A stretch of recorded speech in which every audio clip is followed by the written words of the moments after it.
देखिए, जैसे पेंडेमिक अभी ऑलमोस्ट ख़त्म सा हो चुका है, लेकिन फिर भी प्रिकॉशंस लेना बहुत ज़रूरी है। और प्रिकॉशंस सिर्फ स्टूडेंट्स के एस्पेक्ट से नहीं होता है।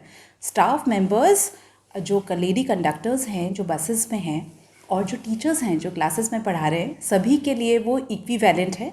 और प्रोटेक्टिव मेजर्स वो सभी के लिए, तो सभी की जो प्रोटेक्शन और प्रोटेक्टिव मेजर्स को चलते हुए हम लोग इस चीज़ों का ध्यान रख रहे हैं कि सभी मास्क लगाएं, सैनिटाइज़र का यूज़ करें।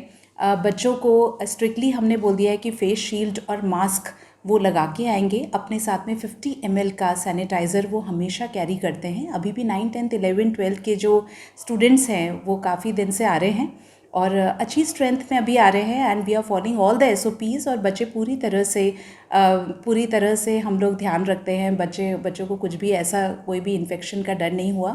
उसका काफ़ी सारे कारण हैं, इन द सेंस कि जब बोर्डिंग करते हैं तब हम लोग पल्स ऑक्सीमीटर से ऑक्सीजन लेवल को चेक करते हैं।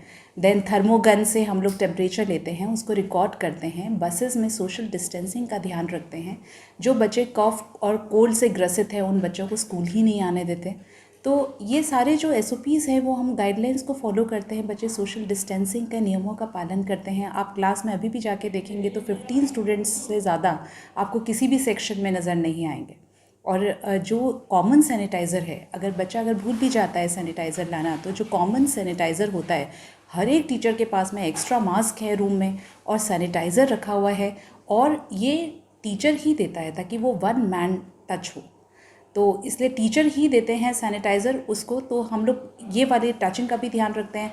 बच्चे जो है अपना फूड शेयर नहीं करते हैं, वो स्ट्रिक्टली अपनी ही सीट्स पे बैठते हैं। कोई हम लोग ऐसा गेम नहीं खिलाते हैं कि जिसमें सोशल डिस्टेंसिंग के नियमों का पालन ना हो।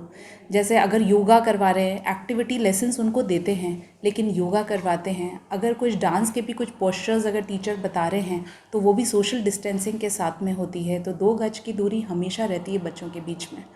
तो और ऑफ कोर्स सबसे on top of that is counselling of the students.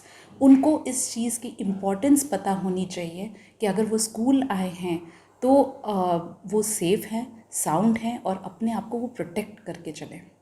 एक मैम ये भी है कि कोरोना का जब से हुआ है पूरा 1 साल हो गया है, बच्चों की एजुकेशन बहुत पीछे अब चली गई है। ऑनलाइन एजुकेशन जबकि शुरू रही है, लेकिन पेरेंट्स अभी भी जो है वो बच्चों को भेजना नहीं चाहते हैं स्कूल। कई जगहों पर उन्होंने शुरू कर दिया है। इसमें पेरेंट्स से आप क्या अपील करना चाहेंगे? नहीं, उनका जो सोचना है वो वाजिब है, क्योंकि अपना बच्चा है तो वो पजेसिव भी होते हैं, थोड़े प्रोटेक्टिव भी होते हैं। एज पेरेंट्स उनको होना भी चाहिए, लेकिन एट द सेम टाइम हम भी उनको अपने ही बच्चों की तरह ट्रीट करते हैं।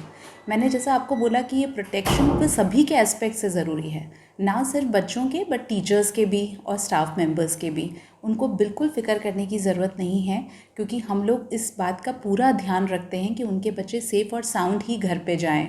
तो इसके लिए हमें कई बार स्ट्रिक्ट भी होना पड़ता है बच्चों से, क्योंकि अब 10 मंथ्स के बाद में अगर बच्चे आते हैं तो वो डेफिनेटली बहुत एक्साइटेड होते हैं और एक सोशलाइज करने के लिए भी आते हैं, सिर्फ स्टडीज़ ही नहीं, क्योंकि वो अपने दोस्तों से इतने समय बाद मिल रहे हैं तो उनको मन होता है कि वो उनके साथ में खेलें, उनको बुली करें, उनके आपस में बातचीत करें। तो हम लोगों को इस बात का ख़ास तौर से ध्यान रखना पड़ता है। तो हम लोग उन बच्चों को काउंसिल भी करते हैं कि देखिए कोविड-19 के से प्रोटेक्शन करके चलना है और अपने आप को सेफ़ रखना है और सभी नियमों का पालन करना है। इसमें कई बार टीचर्स को थोड़ा सा स्ट्रिक्ट मेजर्स लेने पड़ते हैं बच्चों के साथ में, तो वो भी हम लोग करते हैं। तो counselling plus discipline go together in the school. Parents को ऐसी कोई फ़िक्र करने की ज़रूरत नहीं है, क्योंकि हम लोग कोई भी अगर सिम्टम होता है तो बच्चों को हम लोग बोर्डिंग ही नहीं करने देते बस में।